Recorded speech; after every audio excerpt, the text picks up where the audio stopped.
எல்லாருக்கும் வணக்கம், எல்லாருக்கும் ஹாப்பி நியூ இயர். இந்த வருஷம் இன்னும் சிறப்பாக இருக்கட்டும் எல்லாருக்கும். இந்த வருஷம் கலந்துக்கிற முதல் ஃபங்க்ஷன், ஸோ எனக்கு ரொம்ப சந்தோஷமாக இருக்குது. ஃபர்ஸ்ட் ரீசன் நீங்கள் வந்ததுக்கு காரணம் வந்து ஸ்னேகா பிரிட்டோ அவங்க தான். என்ன சார் பின்னாடி போகணுமா? வீட்டுக்கு போவா? பின்னாடியா? Okay okay okay, thank you. Sneha Brito அவங்க தான் ஃபர்ஸ்ட் ரீசன். அவங்க வந்து முன்னாடிலேருந்தே இது வந்து நீங்கள் வரணும் கண்டிப்பாக அப்படின்னு சொல்லிகிட்டே இருந்தாங்க. அதே டைம் விஷ்ணுவர்தன் சாரும் வந்து ஃபர்ஸ்ட்டு இந்த படத்தோட லான்ச் ஈவெண்ட்டுக்குமே வரணும்னு சொல்லி கேட்டிருந்தாங்க. அப்போ வீட்டில் ஒரு ஃபங்க்ஷன் இருந்தது, வர முடியல சார். நெக்ஸ்ட் ஈவெண்ட் என்ன இருக்கோ அது கண்டிப்பாக வரேன்னு விஷ்ணு சார்ட்டையும் சொல்லியிருந்தேன், ஸ்னேகா அவங்கள்ட்டையும் சொல்லியிருந்தேன். அண்ட் அப்புறம் வந்து இது இப்போ நடக்குது அப்படின்னு சொன்னாங்க. நான் ஊருக்கு போகிற பிளான் ஒன்று இருந்தது. அப்போது சேவியர் பிரிட்டோ சார் வந்து ஃபோனில் வந்து அங்கே வந்து இன்வைட் பண்ணாங்க. அப்போயும் வந்து நான் ஏதாவது சொல்லிடலாம் சார், நான் ஊருக்கு போகிறேன்றதை சொல்லிடலான்னு நினச்சேன். பட் அவங்க சொன்ன ஒரு விஷயம் வந்து எனக்கு ரொம்ப பிடிச்சிருந்தது. பிரிட்டோ சார், இந்த படம் பண்ணியிருக்கோம், நீங்கள் இந்த ஈவெண்ட்டுக்கு வரணும் எல்லாம் சொல்லிட்டு அவங்களுக்கு ஒரு பேஷன் இருக்குது சார். என் பொண்ணுக்கும் சரி என்னுடைய சன்னின்லாக்கும் சரி ஒரு பேஷன் இருக்குது, ஒரு ஆசை இருக்குது, அதுக்காக நான் இது பண்ணணும்னு நினைக்கிறேன் சார்ன்னு சொல்லி சொன்னாங்க. ஓகே, அவங்க பேஷனுக்காக இவ்வளோ பண்ணணும்னு நினைக்கிறாங்க அப்படின்னு நினைக்கும் போது கண்டிப்பாக நம்ம அதில் ஒரு பார்ட்டாக இருக்கணும்னு நினச்சேன். ஏன்னா அவங்க ஈஸியாக சொல்லியிருக்கலாம், இது எதுக்கு நமக்கு, இது வேண்டாம், நமக்கு தான் இவ்வளோ பிஸ்னஸ் இருக்குது, அதெல்லாம் பார்க்கலான்னு சொல்லியிருக்கலாம். இல்லை, அவங்களுக்குன்னு ஒரு கனவு இருக்குது, அந்த கனவுக்கு நம்ம சப்போர்ட் பண்ணணுன்னு நினைக்கிறதுன்றது ஒரு ரொம்ப பியூட்டிஃபுல்லான ஒரு தாட் அது. அண்ட் அதை தாண்டி சேவியர் பிரிட்டோ சாரை பற்றி நிறைய நான் கேள்விப்பட்டிருக்கேன் இதுக்கு முன்னாடி, எவ்வளவு நல்ல மனிதர் அப்படின்னு சொல்லி. அது நிறைய விஷயங்கள் சொன்னாங்க. அவங்க ஒவ்வொருத்தட்டையும் பழகிற விதம், அவங்க தொழிலில் அவங்க காட்டுற அக்கறை, மற்றவங்களுக்கு கொடுக்குற மரியாதை, அவங்களுக்கு எவ்வளோ பணம் என்ன வந்தாலுமே அவங்க ஒரு ஹியூமனாக ரொம்ப நல்ல மனிதர்னு சொல்லி அவங்கள பற்றி நான் நிறையா கேள்விப்பட்டிருக்கேன் சார். அது மிக முக்கிய காரணம் சார் இன்னைக்கு இந்த மேடைக்கு நான் வரணும்னு நினச்சதுக்கு, இந்த ஃபங்க்ஷனுக்கு வரணும்னு நினச்சதுக்கு. ஏன்னா நம்ம லைஃப்பில் வந்து எல்லா உறவுகளையுமே வந்து நம்ம அதிகமாக எங்கேயாவது ஒரு சான்ஸ் கிடைக்கும்போது நம்ம பேசிடுவோம். அப்பா அம்மா, அண்ணன் தம்பி, அக்கா தங்கச்சி, இல்லை ஃப்ரெண்ட்ஸ், அப்படி இருந்தால் கூட பேசிடுவோம். ஆனால் இந்த மாமனாருன்ற ஒரு கேரக்டர் வந்து ரொம்ப முக்கியமான கேரக்டர் எல்லார் லைஃப்லேயும். அது வந்து நிறைய பேருக்கு ரொம்ப ஸ்பெஷலான ஒரு உறவாக இருக்கும். அது ஆகாஷ் பிரதர் உங்களுக்கு அப்படி அமைஞ்சிருக்கு. உங்களுக்கு சினிமா பண்ணணும், பெரிய ஃபிலிம் பண்ணணும் அப்படின்ற ஆசை உங்களுக்கு நிறைய இருக்குது. அதை சப்போர்ட் பண்ணுறதுக்கு சார் மாதிரி ஒரு மாமனார் உங்களுக்கு கிடச்சிருக்காங்க. நீங்கள் செய்ய வேண்டியது ஒன்று தான், உங்ககிட்ட இருக்க அவ்வளோ உழைப்பையும் கொட்டிடுங்க. எவ்வளோ உழைப்பை கொட்ட முடியுமோ கொட்டிடுங்க. தமிழக மக்கள் உங்களை அள்ளிப்பாங்க. உங்கள் அப்பா கொடுத்த இடத்த உங்களுக்கு கண்டிப்பாக கொடுப்பாங்கன்னு நினைக்கிறேன் நான்.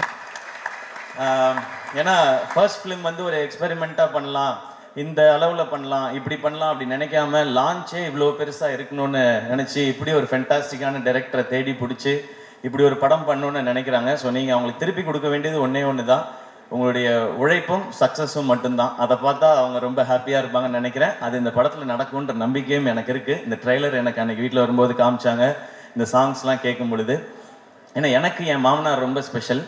எனக்கு பொண்ணு கொடுத்ததே பெரிய விஷயம். ஏன்னா நான் என்னோட தாய் மாமா தான் அவங்க. இருந்தாலும் எனக்கு வந்து நிரந்தரமான வேலையோ அதெல்லாம் எதுவும் இல்லை. டெலிவிஷனில் இருந்த காம்பேரர் ஒரு எபிசோட் பண்ண 4500 ரூபாய் கிடைக்கும். இப்போ பாலா, ஏஞ்சலின்லாம் நிறைய வாங்குறாங்க இப்போ விஜய் டிவியில். ஏன்னா விஜய் டிவி வளர்ந்துருச்சு. இவங்க இந்த ஈவெண்ட்டுக்கே எனக்கு தெரிஞ்ச லட்சத்தில் தான் வாங்கியிருப்பாங்கன்னு நினைக்கிறேன். ஸோ அப்போல்லாம் 4500 ரூபாய் தான் கொடுப்பாங்க. ஸோ பரவாயில்ல. ஆனால் எங்கள் மாமனார் என்ன சொன்னார்னா, அவன் ஏதோ ஒன்று பண்ணணும்னு நினைக்கிறான், மெட்ராஸ்க்கு போய் சர்வே பண்ணுறதே பெரிய விஷயம், அவன் சினிமாவுக்கு போகணும்னு நினைக்கிறான், சப்போர்ட் பண்ணுவோன்னு சொன்னாங்க. எனக்கு இன்னைக்கு மேடை பார்க்கும் பொழுது நான் என் மாமாவுக்கு, மனோர் மாமாவுக்கு தேங்க்ஸ் சொல்லணும்னு நினைக்கிறேன். இந்த மேடையில் அவங்க தான் என்னை தைரியமாக சப்போர்ட் பண்ணது. போடா, ஏதாவது ஒன்று முயற்சி பண்ணுறான், அவன் பண்ணணும்னு நினைக்கிறான், பண்ணுறா, பார்த்துக்கலான்னு சொல்லி. ஏன்னா அவருக்கு வந்து ஒரு 43 வயசில் எங்கள் மாமாவுக்கு ஹார்ட் அட்டாக் வந்துடுச்சு. அப்போ அவர் பிஸ்னஸ் எல்லாம் விட்டுட்டார். ஏன்னா அவருக்கு 2 பொண்ணு, அந்த 2 பொண்ணுங்களை பார்த்துக்கணும். அந்த டைம் தான் எங்கள் அப்பா இறந்துருந்தாங்க. அப்போது என் அக்காவுக்கு வந்து 2 பசங்க இருக்காங்க, எனக்கு 2 பசங்க இருக்காங்க. நான் வேலைன்னு என் உயிருக்கு எதுவும் வந்துடக்கூடாது, இவங்களை பார்த்துக்கிறதுக்காக இருக்கணும்னு சொல்லி அவர் வேலையவே விட்டார். அப்புறம் எனக்கு சப்போர்ட்டும் பண்ணார். என் பொண்ணை கட்டி கொடுத்துருக்கேன், ஒரு வேலைக்கு போடா, 1 லட்ச ரூபா 2 லட்ச ரூபா சம்பாரிடா, படிச்சிருக்கீங்கன்னு சொல்லாமல் உன் கனவை நோக்கி போடா அப்படின்னு சொல்லி சொன்னாங்க. ஸோ எனக்கு கிடைச்சிருக்க மாதிரி உங்களுக்கும் ஒரு மாமனார் கிடைச்சிருக்காங்க. அது ரொம்ப ஒரு அழகான ஒரு உறவு மாமனாருங்கிறது. இந்த படம் இப்படி ஒரு டீம் எல்லாம் சேர்ந்து பண்ணியிருக்கிறாங்க. அண்ட் ஃபஸ்ட்டு சாங்ஸ் கேட்கும் பொழுது பயங்கரமாக இருக்குது. அது சொல்லவே தேவையில்லை. யுவன் சாரும் விஷ்ணு சாரும் சேர்ந்தா அது ஒரு மேஜிக்கல் காம்பினேஷன் தான். நான் காலேஜ் படிக்கும்போது உங்கள் கேசட்ஸ் அவ்வளோ வாங்கி வச்சுருக்கேன். நான் ஒரிஜினல் கேசட் தான் வாங்குவேன். எனக்கு காலேஜ் படிக்கும்போது இருந்த ரெண்டே பழக்கம் வந்து ஒன்று சினிமா பார்க்குறது, இன்னொன்று கேசட் வாங்கி பாட்டு கேட்குறது. நமக்கு வேறு இதெல்லாம் கிடையாது, காலேஜ் டைம்ல இருந்தே கிடையாது அது. ஸோ காசை சேர்த்து வைக்கிறது எல்லாமே சினிமா பார்க்குறதுக்கும் பாட்டு கேட்குறது மட்டும்தான். எனக்கு நல்லா ஞாபகம் இருக்குது, குறும்பு தான் ஃபஸ்ட் டைம் வந்து அந்த ரீமிக்ஸ் கல்ச்சரை கொண்டு வந்துச்சுன்னு நினைக்கிறேன் சார். ஃபஸ்ட்டு சாங் நீங்கள் ஆரம்பித்து வச்சது தான் நினைக்கிறேன். அதுக்கப்புறம் அவங்க சொன்ன மாதிரி அறிந்தும் அறியாமலும் பாட்டு கேட்டுட்டு தான் வந்து இந்த படத்தை போய் பார்க்கலாம் அப்படின்னு சொல்லி தோணுனது. உங்களுடைய எல்லா படங்களும் அந்த மாதிரி. உங்களோட எல்லா படத்தையும் நான் பார்த்துருக்கேன் சார், தேட்டரில் தான் பார்த்துருக்கேன். பாஞ்சா உட்பட போய் பார்த்துருக்கேன். அது நீங்கள் டைரக்ட் பண்ணியிருக்கீங்கன்ற ஒரு காரணத்தினால போய் பார்த்தேன்.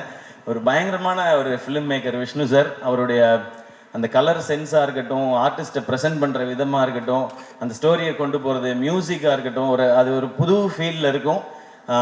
நீங்கள் சொன்ன மாதிரி உங்களோட ரொமான்டிக் ஒரு ட்ராமா, அதுக்குள்ளே ஒரு ஆக்ஷன் அப்படின்றது உங்களுக்கு புதுசு மாதிரி நாங்களும் அதை புதுசாக எக்ஸ்பீரியன்ஸ் பண்ணுறதுக்கு ரெடியாக இருக்கோம் சார். அண்ட் இப்போ நீங்கள் ஸ்டேஜில் பேசும்போது கூட பார்த்தேன், அதித்திட்ட கூட கேட்டுட்டு இருந்தேன், சார் எல்லாரையும் பாராட்டுறாரா திட்டுறாரா? You you I will kill you அந்த மாதிரி தான் இருந்துச்சு. ஏன்னா பாதி இங்கிலீஷில் வேறு இருந்துச்சு சார், கொஞ்சம் புரியல வேறு எனக்கு. அந்த எனர்ஜி எனக்கு ரொம்ப பிடிச்சிருக்கு சார். அது உங்களுடைய படங்கள்லையும் இருக்குது. இந்த படம் இன்னும் ஸ்பெஷலாக இருக்கும். அண்ட் ஷேர்ஷா ஒரு அமேசிங்கான ஃபிலிம். நான் சார் அன்றைக்கி பார்க்கும்போது கூட சொன்னேன், அமரன் வந்து ஃபஸ்ட்டு அந்த டீசர் ட்ரெய்லர்லாம் வரும்போது தமிழ் சினிமாவிலேருந்து ஒரு ஷேர்ஷா அப்படி தான் சொன்னாங்க. ஒரு அப்படி ஒரு ஷேர்ஷா மாதிரி ஒரு படம் எடுத்துகிட்டு அதுக்கு வேற ஒரு கான்ட்ராஸ்டாக இப்போ நேசிப்பாயான்னு ஒரு ஃபிலிம் எடுத்துருக்குறாங்க சார். ஸோ ஷேர்ஷா என்ன பண்ணிச்சோ மேஜிக், அது இந்த நேசிப்பாயா இங்கே இப்போ பண்ணோம் நம்புறேன் சார். ஒரு ஃபென்டாஸ்டிக்கான release date Jan 14 Pongal. And Akash bro உங்களுக்கு ஃபஸ்ட் ரிலீஸே வந்து பொங்கல் ரிலீஸாக அமைஞ்சிருக்கு. ஸோ எல்லாமே கரெக்டாக செட் ஆகிருக்குன்னு நினைக்கிறேன். ஒரு பெரிய சிக்ஸராக அடிச்சிருங்க, ஸ்டேடியமுக்கு வெளியே பால் போய் விழுகிற மாதிரி நடந்துடணும்னு நினைக்கிறேன். அண்ட் அதித்தி, இப்போ அதித்திட்ட சொல்லிட்டு இருந்தேன், தொடர்ந்து இந்த மாதிரி ஒரு ஸ்ட்ராங் ரோல்ஸ் இருக்கிற ஃபிலிம்ஸாக கண்டினியூஸாக பண்ணுங்கள். இன்னும் ஸ்பெஷலான ஃபிலிம்ஸ் எல்லாம் இன்னும் நிறைய இதே மாதிரி பண்ணுங்கள். இன்னும் உங்களோட எல்லா டைமென்ஷன்ஸும் தெரியட்டும் ஸ்க்ரீன்லன்னு சொல்லி அவங்கள்ட்ட ஒரு செம்ம எனர்ஜி இருக்குது. அது இன்னும் இந்த மாதிரி நல்ல டிரெக்டர்ஸ், இந்த மாதிரி சூப்பர் ஃபிலிம்ஸ் வரும்போது அதெல்லாம் வெளியில் தெரியும்னு நினைக்கிறேன். Best wishes Aditi. பாதகம் செய்பவரை கண்டால் நாம் பயம் கொள்ளலாகாது பாப்பா, மோதி மிதித்து விடு பாப்பா, அவர் முகத்தில் உமிழ்ந்து விடு பாப்பா.